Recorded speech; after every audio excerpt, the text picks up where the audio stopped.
Sunnahfollowers, protectors of the Sunnah. Sunnahfollowers, protectors of the Sunnah.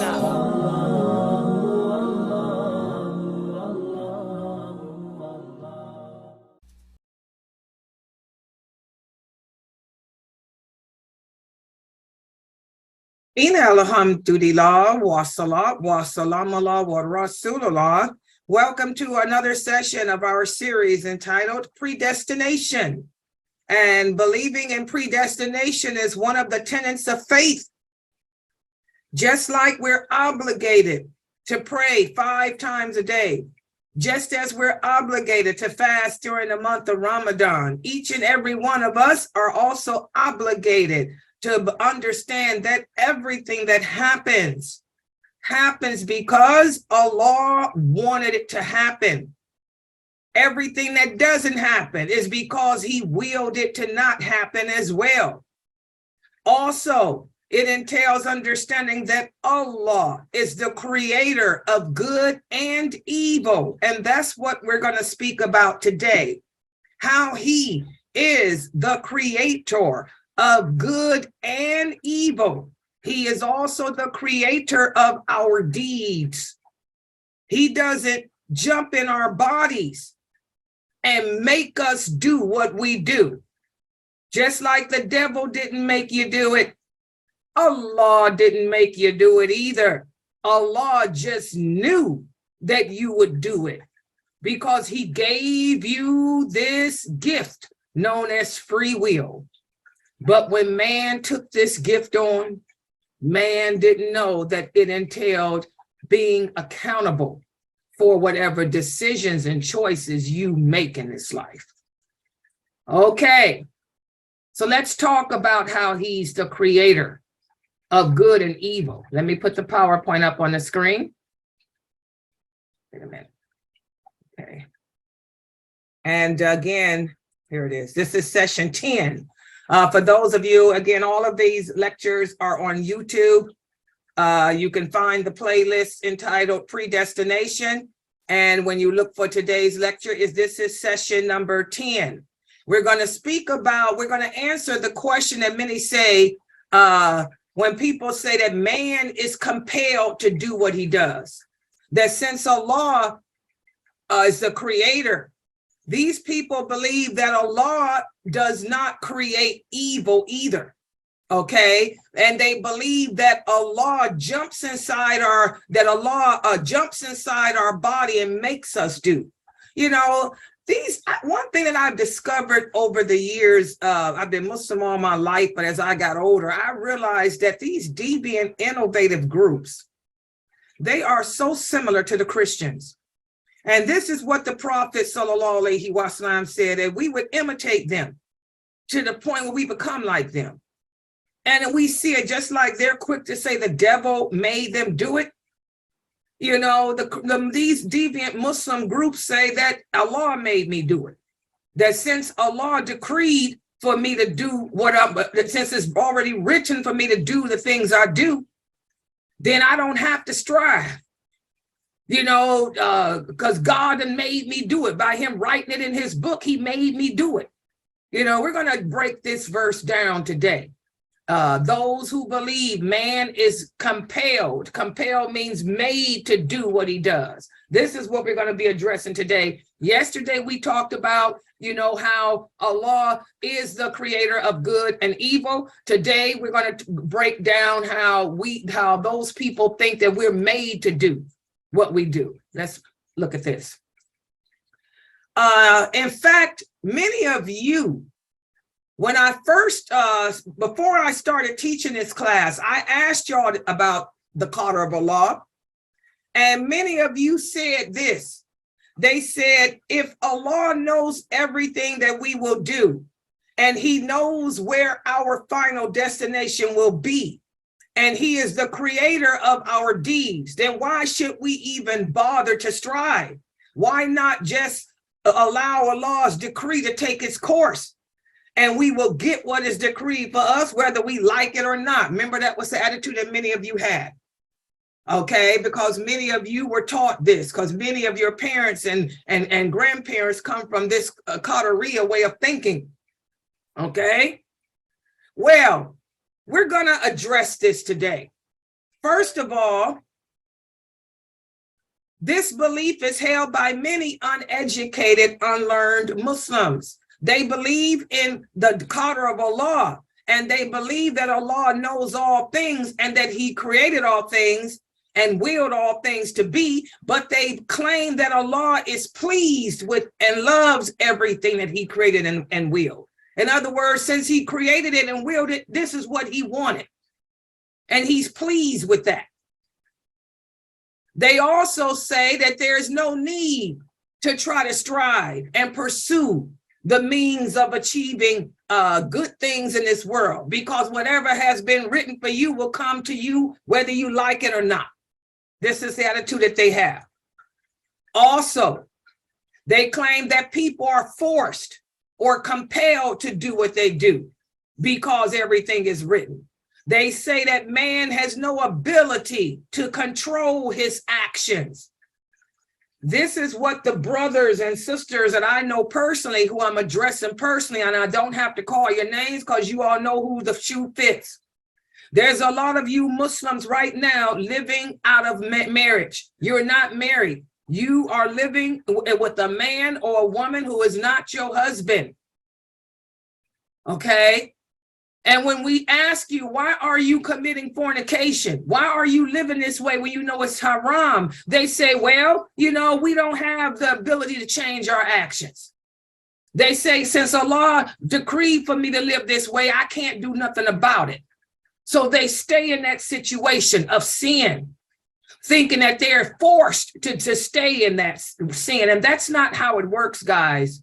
No, Allah wrote it down in his book that you would live that way because he knew that would be the choice you made. But he didn't make you do that. You can change your situation as a Muslim. You can always change your state of existence to what is pleasing to Allah. You're living as an adulterer, as a fornicator, because it's what you want to do, because it's what you choose to do, because it's what you're comfortable with. Allah ain't making you do nothing. You can walk out that door and not go back anytime you want to. Does everybody understand? But most people do that. For example, the men that drink, the women that smoke marijuana. I had a big debate this past summer with these sisters on Facebook who smoke marijuana, and they claim it's medical reasons. There ain't no medical reasons for you to get high. You know, there's no cure in nothing that Allah made haram. You getting high because it's what you like to do. But they'll say, well, Allah wrote for me to get high. And since Allah wrote for me to do this, nothing I can do to stop it. And they light the joint and keep on smoking. You know, and these sisters, I found out many of them were Shiites, and I was surprised. They were Shiites. So is there some Shiite groups that believe this too, you know, that we're compelled to do? We have no choice. We have no free will. Everything we do in this life, we're made to do it by Allah. We're like robots compelled to do what we do because Allah wrote it in his book. This is incorrect. Okay? These people do not strive to be good people. You know, they use predestination as an excuse for the sins that they commit. They go to the extremes, to the point of even disbelief. And they'll say it's because Allah made me be a disbeliever. Allah made me do these things. The devil made me do it for the Christians. Allah made me do it for these misguided Muslims. And this type of belief has misled many people and taken them away from the right path. And this type of way of thinking upsets the balance of justice and truth. We know Allah is just. Allah why would Allah give you free will if he's making you do anything? Allah sets the scenario. He's the playwright. He creates the environment. He creates the circumstances. He creates the situations just to see how you choose to react in them. But these people say, no, we have no choice. Since he created the situation, he created the scenario, he's making me do these things. Many of you come from this belief. Okay?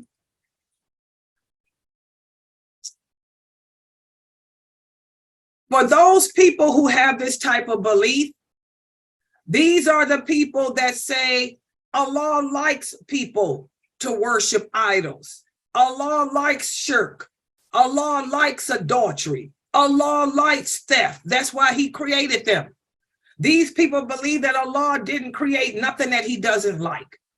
Allah likes for us to fornicate. Allah likes for us to steal. Allah likes for us to rob banks. Allah likes for us to disbelieve in him. That's why he's making us do that. That's what they believe, guys. Also, these people, they believe that doing good deeds that will lead them to paradise and save them from hell is impossible. That we only do good deeds if Allah made us do it. If he didn't make us do the good deeds, we don't have the choice of deciding for ourselves. They believe this, that we have no choice in deciding for ourselves. Okay, so these people give up praying. These are the so-called Muslims that don't pray. These are the Muslims that don't fast during Ramadan. These are the Muslims that don't even call upon Allah because they say God made them not do that. God didn't want them to do that. This is what he wanted. He created me to be evil. He created me to live like I'm living, so ain't no point in changing. How many of you come from that type of belief system? Many of you do, because many of you felt that way.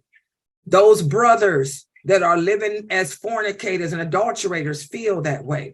Those women that I've had to debate with this past summer about smoking marijuana, talking about medical, it's a cure. There's no cure in nothing that Allah made haram. Then they turned it back around on me and said, well, God made me do this. This is nonsensical, guys.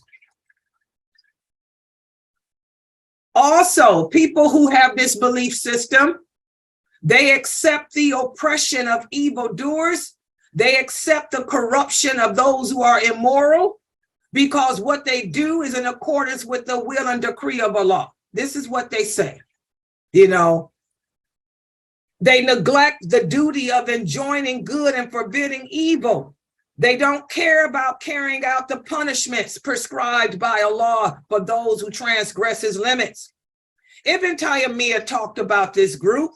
He said those who believe in predestination but claim that this corresponds to what Allah likes and what Allah makes them do, they end up canceling out the laws and commands of Allah. They're comfortable, in other words, guys, just blaming whatever choices they make in Allah in their lives on Allah. Okay, they go to the extremes, and we have to remember, guys, as Muslims, Islam is a religion of balance. Balance. That's the problem. Muslims, we're supposed to be people of dignity, people of humility, and people of balanced. We don't go too far to the right in our beliefs, nor do we go too far to the left in our beliefs. We try to remain centered because we are a nation of balance. That's what makes us different and better than the Christians, the Jews, and those who came before us. We are balanced, but these people go to the extreme, and that's why they live their lives doing what they're doing, being just like the non-Muslims. In fact, I was just looking at some interview that someone did with, what's his name? DJ, what's his name in America? The Palestinian guy that's like Puff Diddy, P. Diddy. Yeah, they did an interview with DJ Khaled. And they asked him, are you Muslim? He said, oh yeah, I'm a Muslim. I love Allah. I'm all about Islam. And he said, I'm a downright practicing Muslim. They say, okay, you're a practicing Muslim, but why are you always bowing to your son? This was a Muslim interviewing him. And they say, and why do you drink alcohol? And why do you dance and rap and, why do you pray? No, I don't pray. Sometimes I pray. I try to do my prayers during Ramadan. He said, but I'm going to do what Allah had me do anyway. That's what he said in his interview with his Muslims. And he said, I don't pray. I try to pray during Ramadan if I ain't got a concert, if I'm not scheduled to tour, or if I'm not in the shop producing, but you know how it is, brother. We going to do what Allah created us to do anyway.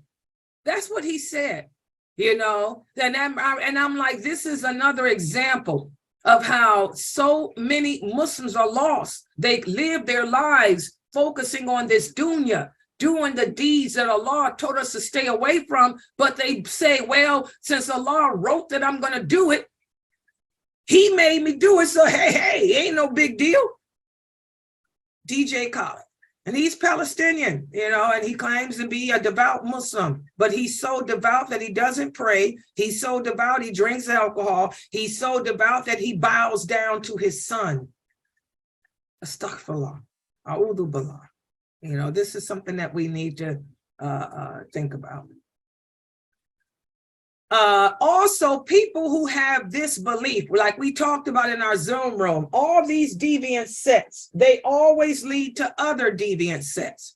People who believe in this, they lead to other different sects. Listen to what Ibn Qayyim said. He said, first there came a group of people who believed that man's voluntary actions, and in their view, man has no choice in what he does. That's the first group, that Allah makes us do what we do.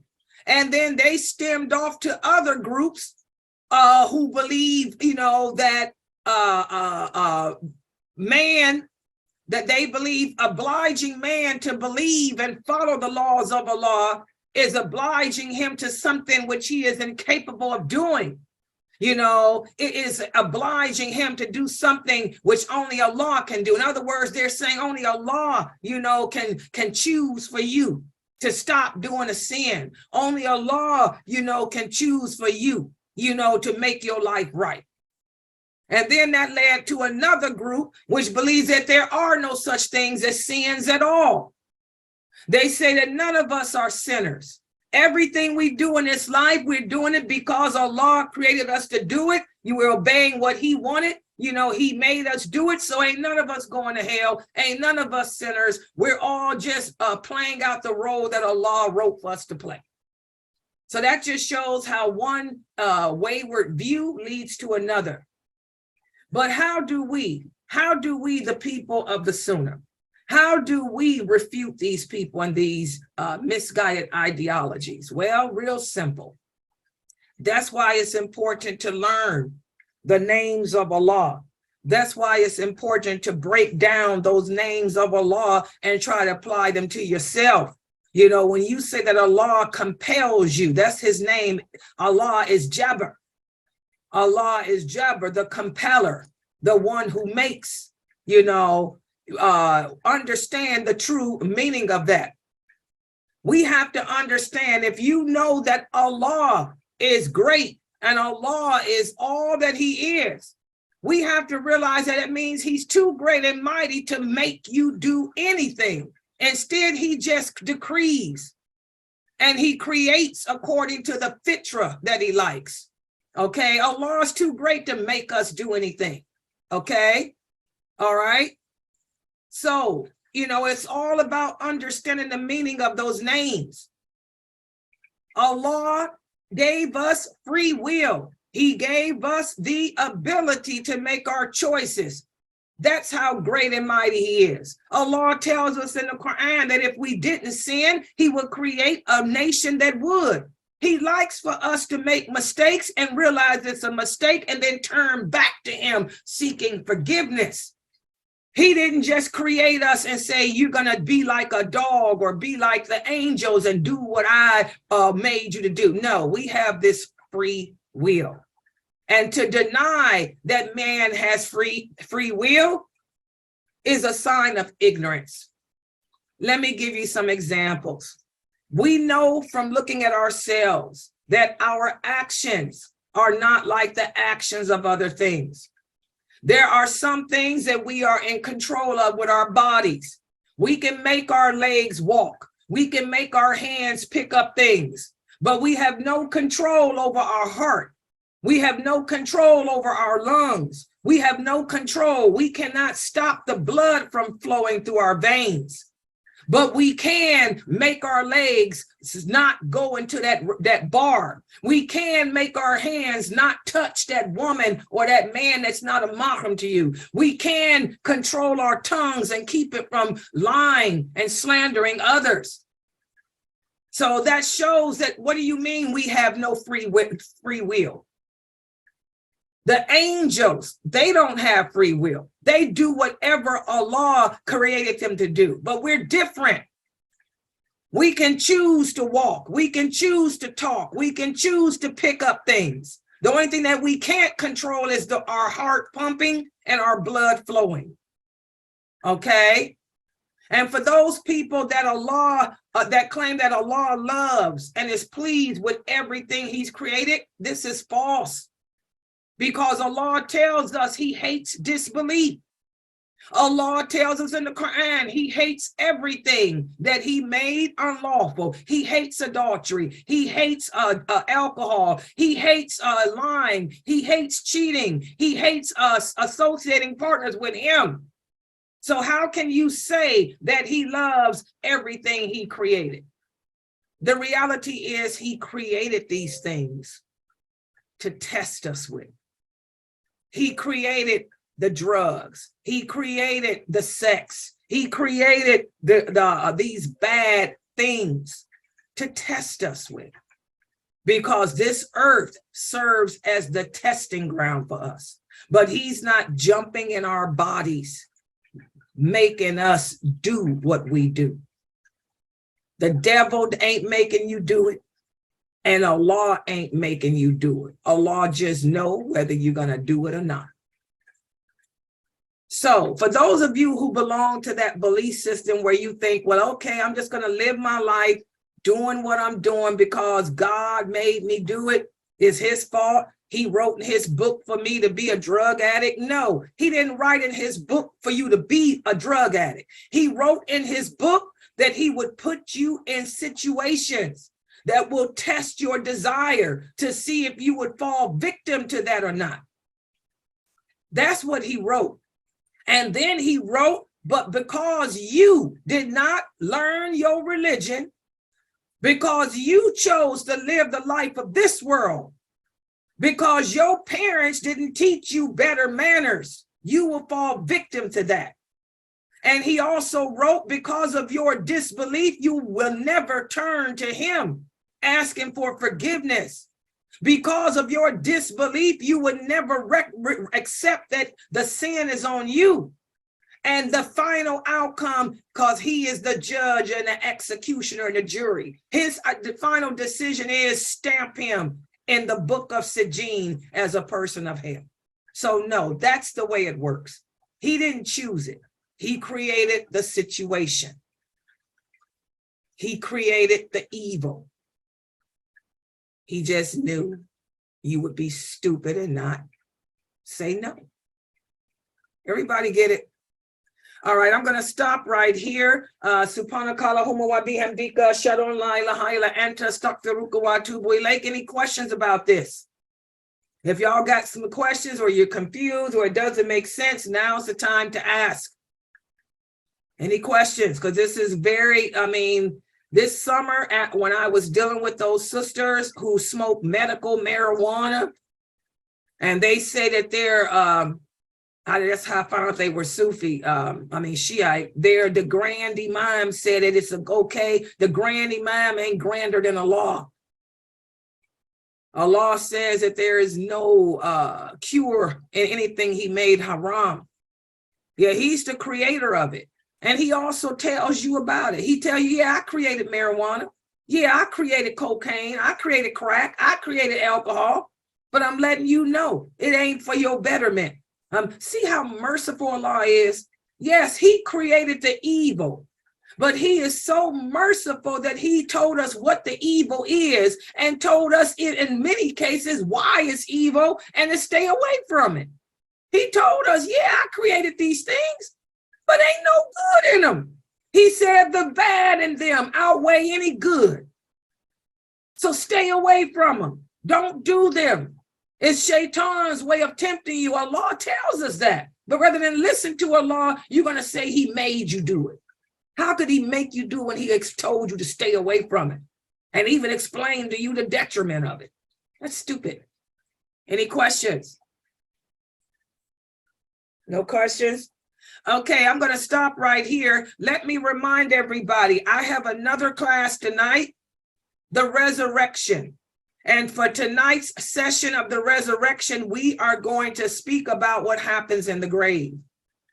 I'm going to go into details from the Quran and the authentic hadith as to what Allah and his prophet sallallahu alaihi wasallam have told us what happens in the grave. We already covered the soul being pulled and all what happens to the soul when you die. We're going to now take it to the next step. Once your soul is put back in your body and you in that grave, what happens? So that's tonight at 9 p.m. That class will be at 9 p.m. and I'm going to give you a quiz. In fact, I'm going to make the quiz now, and I will post the quiz up on Facebook for you guys. So I'm closing out for right now, but I'll be logging back in at 8:45 for Dr. Dramali's reminder and then my class. So, subhanakallahumma wa bihamdika ashhadu an la ilaha illa anta astaghfiruka wa atubu ilayk.